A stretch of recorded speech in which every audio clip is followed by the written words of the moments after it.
Viewers, क्या हो future में हम इंसान ब्लैक होल क्रिएट करने की मशीन बना ले, पर आखिर इन सभी चीजों से अंतरिक्ष में कौन कौन सी डरावनी घटनाएं घटेंगी, इस बारे में तो पता ही लगाना पड़ेगा। कहानी की शुरुआत में हमें तब का समय दिखाया जाता है जब हम इंसानों ने टेक्नोलॉजी के मामले में काफी ज्यादा तरक्की कर ली थी और अब तो हम इंसान अंतरिक्ष की गहराइयों में जाकर नए नए प्लेनेट को एक्सप्लोर भी करने लगे थे। लेकिन अर्थ पर वॉर शुरू होने की वजह से सारी चीजें एकदम से बिगड़ गई। ये कोई नॉर्मल वॉर नहीं थी, बल्कि ये थी न्यूक्लियर वॉर, जिससे कि हमारा पूरा अर्थ तबाह होने आ गया था। लेकिन सही समय पर हम इंसानों के पास वल्कन नाम की एक प्रजाति आ गई थी, जिन्होंने अपनी एडवांस टेक्नोलॉजी का यूज करके हमारे अर्थ को ठीक करने में मदद की थी और अब देखते ही देखते हमारा अर्थ एकदम से नॉर्मल हो गया था। हाल ही में हुई इन सारी चीजों की वजह से अर्थ पर एक बहुत ही एडवांस एकेडमी बनाई जाती है, जो अपनी एडवांस टेक्नोलॉजी का यूज करके अंतरिक्ष की गहराइयों में जाकर नए नए प्लेनेट के साथ साथ उनके एडवांस एलियंस को भी ढूंढ सके। अब हमें इसी तरीके की एक स्पेसशिप को दिखाया जाता है जो अंतरिक्ष में अपना एक इम्पोर्टेंट रिसर्च कर रही थी। उन सभी के कैप्टन को एक खबर मिली थी कि उनके थोड़ी ही दूर पर एक लाइटनिंग स्टॉर्म आ गया है। उनकी पूरी टीम जब उसे देखने जाती है तब उस लाइटनिंग स्टॉर्म में से एक बहुत ही बड़ी शिप बाहर निकल रही थी। दरअसल ये स्पेसशिप रोमिनोम नाम की एक बहुत ही खतरनाक प्रजाति की है, जिनका प्लेनेट पूरी तरीके से डिस्ट्रॉय हो चुका था। इसीलिए वो सब मिलकर इंसानों की स्पेसशिप पर हमला करने लग जाते हैं। कैप्टन और उसके सभी टीम मेंबर्स एकदम से खतरे में पड़ गए थे, क्योंकि रोमिनोम प्रजाति की स्पेसशिप बहुत ही ज्यादा एडवांस थी और वो सब उनसे डायरेक्टली लड़ नहीं सकते थे। इसीलिए अब कैप्टन खुद रोमिनोन्स की स्पेसशिप में जाकर उनसे बात करने की कोशिश करता है। हालांकि रोमिनोन प्रजाति के लोग जो भी सवाल कैप्टन से पूछ रहे थे वो उनका एक भी जवाब नहीं देते और अब अगले ही मोमेंट में उन लोगों ने कैप्टन को जान से मार दिया था। जब ये बात कैप्टन के टीम मेंबर्स को पता चली तब वो सब एकदम शॉक हो गए थे। कैप्टन ने जाते टाइम अपने एक मेंबर को वहाँ का नया कैप्टन बना दिया था और अब उस नए कैप्टन को कैसे भी करके स्पेसशिप पर मौजूद सभी लोगों को बचाना था, क्योंकि रोमिनोन्स के अटैक की वजह से उनकी पूरी स्पेसशिप एकदम से डिस्ट्रॉय होने वाली थी। इसीलिए अब वो नया कैप्टन सभी लोगों को स्पेसशिप से बाहर निकलने के लिए कहता है। वहाँ पर तो उस नए कैप्टन की प्रेग्नेंट वाइफ भी मौजूद थी, जिसकी कुछ ही टाइम में डिलीवरी भी होने वाली होती है। थोड़ी देर बाद उस नए कैप्टन को पता चला कि उसकी वाइफ को एक लड़का हुआ है। कैप्टन तो इस बात से बहुत ज्यादा खुश था और वो अपने बेटे का नाम जेम्स रखता है। सभी लोग लगातार अपनी जान बचाकर स्पेसशिप से बाहर निकल रहे थे। तभी कैप्टन को पता चला कि स्पेसशिप का ऑटो पायलट सिस्टम खराब हो चुका है, यानी कि किसी को यहीं पर रुककर स्पेसशिप को कंट्रोल करना पड़ेगा। इसीलिए कैप्टन यहीं पर रुकने का डिसाइड करता है। सारे मेंबर्स के स्पेसशिप से बाहर निकलने के बाद कैप्टन अपने स्पेसशिप को तेजी से लेके जाकर रोमिनोन्स की स्पेसशिप से टकरा देता है, जिससे वहाँ पर एक बहुत ही बड़ा धमाका हो गया था। हालांकि उस धमाके में कैप्टन बच नहीं पाता, पर उन्होंने अपनी जान की कुर्बानी देकर अपने सारे टीम मेंबर्स को बचा लिया था। अब इन सारी बातों को पूरे 17 साल बीत जाते हैं। यहाँ हमें स्पोक नाम का एक लड़का दिखाया जा रहा था जो वल्कन्स की प्रजाति का ही होता है। हालांकि स्पोक के फादर वल्कन प्रजाति के थे, पर स्पोक की मॉम एक इंसान थी। इसीलिए स्पोक को अपने यहाँ पर किसी भी इंस्टीट्यूट में एडमिशन नहीं मिलता, तो अब मजबूरी में स्पोक इंसानों की एक बहुत ही बड़ी इंस्टीट्यूट स्टार ट्रेक को आकर ज्वाइन कर लेता है। स्पोक ने तो अपनी सारी ट्रेनिंग्स अच्छे मार्जिन से कंप्लीट कर ली थी और वो तो इंस्टीट्यूट में मौजूद बाकी मेंबर्स से बहुत ही ज्यादा इंटेलिजेंट था। इसीलिए कुछ ही टाइम में स्पोक के परफॉर्मेंस को देखकर उसे उनकी मेन स्पेसशिप का वाइस कैप्टन बना दिया जाता है। अब हमें दूसरी तरफ जेम्स दिखाया जा रहा था, जो उसी कैप्टन का बेटा होता है जिसने कहानी में अपनी जान की कुर्बानी दे दी थी। जेम्स तो अब बहुत ही बड़ा हो चुका था। उसका दिमाग सेम उसके फादर जैसा ही होता है। वो भी अपने फादर की तरह इंटेलिजेंट, चालाक और कोई भी रूल ना फॉलो करने वाला था। एक दिन जेम्स बार में स्टार ट्रेक के लोगों के साथ लड़ाई करने लगता है। तभी उस जगह पर स्टार ट्रेक इंस्टीट्यूट के मेन कैप्टन माइक आ जाते हैं, जो जेम्स के फादर को बहुत ही पहले से जानते थे। वो जेम्स को उसके फादर के बारे में बताते रहते हैं कि कैसे उन्होंने अपनी जान की कुर्बानी देकर बहुत सारे लोगों की जान बचाई थी। और अब कैप्टन माइक जेम्स को भी उनके इंस्टीट्यूट में शामिल होने का ऑफर देते हैं, पर जेम्स पता नहीं क्यों कैप्टन माइक के इस ऑफर को ठुकरा देता है। इसके बाद जेम्स अपनी नॉर्मल जिंदगी जीने लगा था, पर अब उसे कहीं न कहीं कैप्टन माइक की कही गई बातों का बुरा लगने लग जाता है और अब जेम्स ने ठान लिया था कि वो भी अपने फादर की तरह इंस्टीट्यूट ज्वाइन करेगा।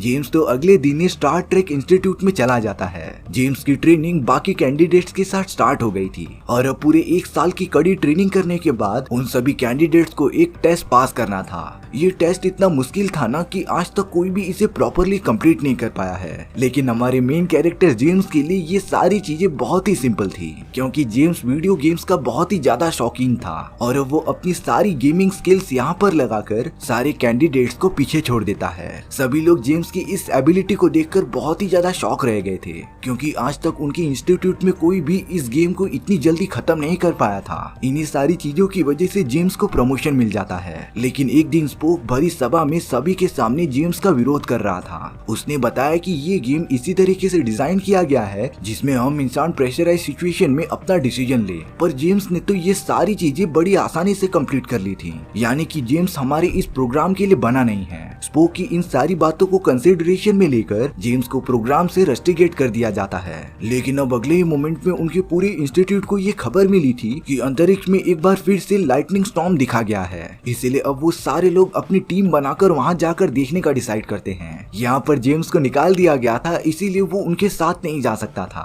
पर जेम्स का एक दोस्त उसे बीमार होने की कुछ दवाइयाँ दे देता है, जिससे कि उसने एक बहाना बना दिया था कि जेम्स की तबीयत बहुत ही ज्यादा खराब है और वो उसे इस तरीके से यहाँ पर नहीं छोड़ सकते। इसीलिए अब जेम्स को भी उनके साथ जाने की परमिशन दे दी जाती है। वो सब अपनी स्पेसशिप में बैठकर लाइटनिंग स्टॉर्म की तरफ तेजी से बढ़ने लगे थे। अब जेम्स सभी के साथ अपने मेन हेडक्वार्टर में पहुंच जाता है, जहाँ पर कैप्टन माइक पहले से ही मौजूद थे। कैप्टन माइक सभी को बता रहे थे कि वल्कन प्लैनेट के पास एक लाइटनिंग स्टॉर्म डिटेक्ट हुआ है और वल्कन प्लैनेट के सभी लोग हमसे मदद मांग रहे हैं इस चीज को रेक्टिफाई करने के लिए। उन सभी को अंदाजा तो हो गया था कि वो लाइटनिंग स्टॉर्म कोई खतरनाक चीज थी और वो वल्कन प्लैनेट को डैमेज जरूर करेगी। जब जेम्स को ये सारी बातें पता चलती है तो वो तुरंत ही कैप्टन माइक के पास भागा चला आया था। जेम्स ने उन्हें बताया कि 20 साल पहले सेम इसी तरीके का लाइटनिंग स्टॉर्म आया था और उस लाइटनिंग स्टॉर्म के अंदर से और कोई नहीं बल्कि रोमनिन का स्पेसशिप निकला था और अब जिसका डर था वही हो गया होता है। उस लाइटनिंग स्टॉर्म के अंदर से रोमनिन का स्पेसशिप बाहर निकल गया था, जो देखने में बहुत ही ज्यादा बड़ा लग रहा था। रोमनिन के प्लैनेट में उनका एक लीडर होता है जिसका नाम न्यूरो था।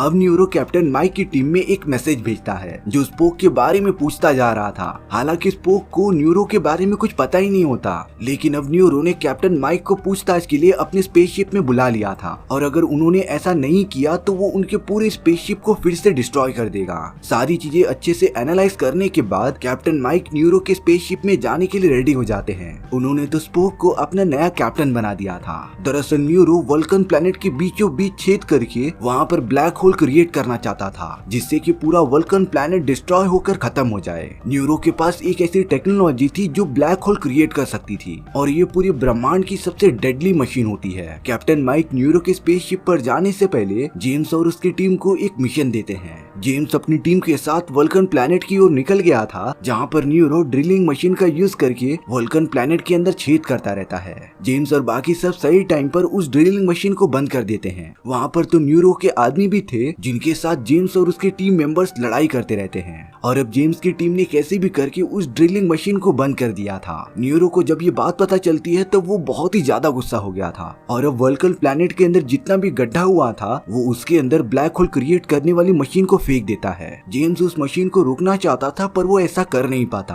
और वो अपने एक दोस्त को बचाने के चक्कर में लगातार वल्कन प्लैनेट के नीचे गिरता जाता है। लेकिन सही टाइम पर जेम्स और उसके एक दोस्त को उनके स्पेसशिप में टेलीपोर्ट कर लिया गया था। अब जेम्स स्पोक से कहता है कि उन्हें अपने कैप्टन माइक को बचाने के लिए रोमनिन के स्पेसशिप पर जाना ही पड़ेगा, लेकिन स्पोक का मानना था कि वो एक इंसान की जान बचाने के लिए अपने पूरे मेंबर्स की जान खतरे में नहीं डाल सकते थे। इन्हीं सारी बातों को लेकर जेम्स और स्पोक के बीच लड़ाई स्टार्ट हो जाती है और अब स्पोक ने जेम्स को सजा देने के लिए उसे एक छोटे से कैप्सूल में डालकर पास ही वाले प्लैनेट पर फेंक दिया था। जेम्स कैसे भी करके अपनी जान बचाकर उस बर्फीले एरिया से बाहर निकलता है, लेकिन अब तो वहाँ पर जेम्स के पीछे कई खतरनाक क्रिएचर्स लग गए थे जो लगातार जेम्स की जान लेने के लिए उसके पीछे भागते रहते हैं। लेकिन जेम्स कैसे भी करके अपनी जान बचाकर एक गुफा में पहुंच गया था। लेकिन अब जेम्स एकदम शॉक हो जाता है क्योंकि उसे वहाँ पर स्पोक का एक ओल्डर वर्जन दिखाई देता है। वो बता रहा था कि वो स्पोक के फ्यूचर से आया है, लेकिन जेम्स तो उसकी किसी भी बातों पर भरोसा ही नहीं कर रहा था। तब जाकर वो बूढ़ा स्पोक जेम को सारी बातें बताता है। बूढ़े स्पोक ने बताया कि वो फ्यूचर से आया है, जहाँ पर वो अभी भी स्टार ट्रेक का कैप्टन था,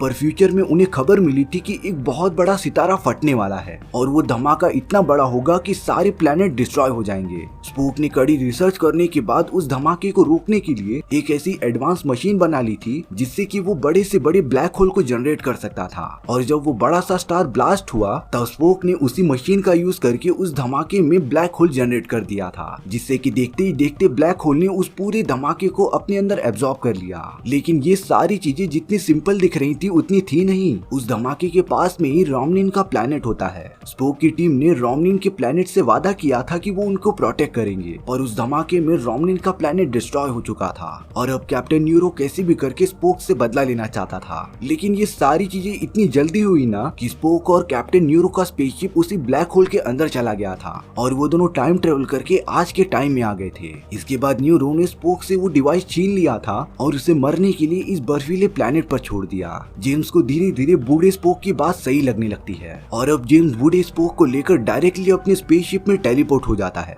जब यंगर स्पोक ने अपने फ्यूचरिस्टिक अवतार को देखा तब वो थोड़ा सा तो शॉक हो गया था, लेकिन अब उसने अपने आदमियों से कहकर जेम्स को पकड़ने के लिए कह दिया था और स्पोक ने फिर से जेम्स पर हमला करना स्टार्ट कर दिया था। लेकिन कुछ देर बाद जब फ्यूचरिस्टिक स्पोक यंगर स्पोक को समझाता है तब वो सारी बातें समझ गया था और स्पोक को पता चल जाता है कि उसने गलती की है, इसीलिए वो अपने कैप्टन के पद से हट जाता है। जेम्स को स्पेसशिप का नया कैप्टन बना दिया गया था और अब वो डिसाइड करता है कि वो न्यूरो के स्पेसशिप में जाकर कैप्टन माइक को बचा कर लेके आ जाएगा। जेम्स का साथ देने के लिए स्पोक भी उसके साथ चला जाता है और अब वो दोनों टेलीपोर्ट होकर न्यूरो के स्पेसशिप में पहुंच गए थे। वो दोनों कैसे भी करके सबसे पहले कैप्टन माइक को छुड़ाना चाहते थे, इसीलिए अब जेम्स कैप्टन माइक को ढूंढने चला जाता है और स्पोक उस ब्लैक होल क्रिएट करने वाली मशीन को। स्पोक ने तो उस मशीन को ढूंढ भी लिया था और वो उस मशीन को लेकर तुरंत ही वहाँ से भागने लगता है, जिसका यूज करके न्यूरो ने वल्कन प्लेनेट को डिस्ट्रॉय कर दिया था और अब उसका प्लान था कि वो अर्थ को भी इसी तरीके से डिस्ट्रॉय करे। न्यूरो को जब ये सारी बातें पता चली तब उसने अपने आदमियों को स्पोक के पीछे भेज दिया था। यहाँ जेम्स सही मौके पर आकर न्यूरो से फाइट करने लग जाता है और अब उसने देखते ही देखते कैप्टन माइक को छुड़ा लिया था। स्पोक के पास एक प्लान होता है। उसने सबसे पहले अर्थ पर किए जाने वाले ड्रिलिंग मशीन को डिस्ट्रॉय किया था और उसके बाद ब्लैक होल क्रिएट करने वाली मशीन को डायरेक्टली लेकर न्यूरो के स्पेसशिप की तरफ बढ़ने लगा था। स्पोक ने उस मशीन का यूज करके एक ब्लैक होल क्रिएट कर दिया होता है और उस ब्लैक होल को उसने डायरेक्टली न्यूरो के स्पेसशिप से टकरा दिया था, जिससे कि न्यूरो के साथ साथ उसका पूरा स्पेसशिप ब्लैक होल के अंदर जाने लगता है। स्पोक कैप्टन माइक और जेम्स को अपने स्पेसशिप में टेलीपोर्ट कर लिया था और अब सारी चीजें एकदम नॉर्मल हो जाती हैं। उन्होंने तो रोमनिन को उनके टाइमलाइन में वापस भेज दिया था। अब मिशन खत्म होने के बाद जेम्स को स्टार ट्रेक का पूरा कैप्टन बना दिया जाता है और स्पोक उसका असिस्टेंट की तरह काम करने लगा था और वहीं स्पोक को वाइस कैप्टन। इसी तरीके से हमारी ये कहानी यहीं पर खत्म हो गई थी। सो व्यूअर्स, आपको ये स्टोरी कैसी लगी कमेंट सेक्शन में बताना भूलना मत, और अगर आपको मेरा एक्सप्लेनेशन 1% भी अच्छा लगा होगा ना तो वीडियो को लाइक एंड चैनल को सब्सक्राइब जरूर कर देना, क्योंकि सच में इससे मुझे बहुत ज्यादा मोटिवेशन मिलेगा आपके लिए इसी तरीके की मजेदार स्टोरीज ढूंढ कर लाने के लिए। तो मिलते हैं नेक्स्ट वीडियो में। सी या।